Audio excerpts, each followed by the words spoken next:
The 2006 World Cup marked a return to tradition. It served as a curtain call to the previous generation, while it also introduced us all to the players that would dominate the game for years to come. Although you didn't have an astonishing amount of goals, this tournament provided us so many iconic moments that still get talked about to this day. So join me and let me show you why this is still my favorite World Cup to this day. For starters, it has the best opening match out of all the 5 World Cups that I've watched live. Germany and Costa Rica wasted no time and got right to it, giving a show to everybody watching the game. It only took 6 minutes for Lam to score this banger, and 10 minutes after this bomb, the game was already 2-1. Then it kinda slowed down, so much so that taller me even fell asleep until the beginning of the second half. But then it picked up again, and the last 30 minutes of the game were really exciting as Germany lowered their level after scoring the third goal, and Costa Rica took advantage, reducing to 3-2. But with 3 minutes left on the clock, completely out of nowhere, Thorsten Frings did this and sealed the game for the Germans. During the group stage, it really felt like the matches were always hit or miss in terms of spectacle. On one hand, you had dominating and exciting performances such as Argentina beating Serbia and Montenegro 6-0, where Messi scored his first World Cup goal, Ivory Coast coming back against Serbia and Montenegro after being 2-0 down, Sweden and England putting on a clinic to decide who advanced to round of 16 in first place, and Australia beating Japan 3-1 after being on the losing side for 84 minutes. Though on the other hand, you also had many wins by a 1-goal margin. Well, one thing is for sure, it certainly wasn't the debutants' fault. This World Cup had the biggest number of teams making their first appearance in recent history, with Angola, Togo, Ghana, Ivory Coast and Trinidad Tobago making their debut in the competition, while Ukraine, Czech Republic and Serbia and Montenegro made their first appearance as independent nations. Out of this group, I have to highlight 3 nations. The first is Ivory Coast, who had perhaps the best generation of players in African history, with Drogba, Kolo and Yaya Touré, Emmanuel Eboué and Didier Zokora, but failed to reach the next round due to being in a group with Argentina and the Netherlands. The second one is Ghana, who boasted the youngest squad in the tournament, full of relative unknowns, but with a bright star in Michael Essien. Still, nobody expected them to advance in a group with Italy, a strong Czech Republic and the USA, especially with 2 emphatic wins over the last 2 teams. The last, but certainly not least, is Ukraine, who were thrashed by Spain in their debut, but unlike the Iberian nation who were sent home in the round of 16, Ukraine only fell in the quarterfinals against the eventual winners. And if we're gonna give praise to the most surprising teams of the competition, we gotta also highlight the most disappointing ones. Although in general the best teams advanced to round of 16, Czech Republic was the only clear exception, as despite having in their squad the likes of Petr Cech, Jan Kolar, Milan Barros, Nedved and others, they underperformed massively, losing against Italy and Ghana. The other 2, although they were only eliminated in the 8th and quarterfinals respectively, were Spain and Brazil. Spain had a great mix of youth and experience, and as always there were high expectations for La Furia Roja to at least bring a medal home, but once again, they fell short against Zidane's France. Brazil had an easy route to the quarterfinals, but as soon as they found a serious opponent, they trembled and lacked a punch to put France away.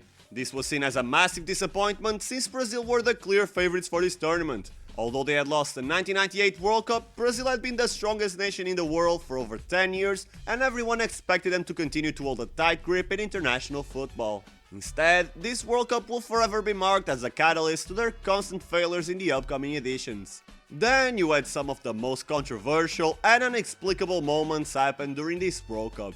Josip Simunic got sent off in a match against Australia, but only after receiving 3 yellow cards. And the stupidest thing is that his final yellow card was due to arguing with a ref. I mean, you weren't sent off after 2 yellows and you still argue with a ref? That's a negative IQ right there. And who could forget Portugal versus the Netherlands? From a footballing point of view, it was a boring match. Maniche scored in the first half and that was it. But if MMA was your thing, then oh boy, it was fun. 16 yellow cards and 4 red cards in what will forever be known as the Battle of Nuremberg, a match that held the record for the most bookings in World Cup history until it was broken in 2022, again by the Netherlands. In a more boring note, Switzerland was eliminated without conceding a single goal, only losing to Ukraine on penalties. And to this day, they are still the only team to ever participate in a World Cup and never suffer a goal. On the other hand, you had one of the most exhilarating finishes to a match in World Cup history, with Italy scoring 2 late goals in extra time to qualify to the final. Everybody went crazy, even the announcers were shouting "Grande Grosso", and as an immature Portuguese guy, I can only laugh at that. And now that I've told you all you need to know about the best matches, who surprised, who disappointed, and the most iconic moments, let's take a break to show some appreciation for the man that defined this World Cup, Zinedine Zidane. From the moment the knockout rounds began, the entire football world was his, and we were just living on it. Classy performance after classy performance, Zizou knew his time was up.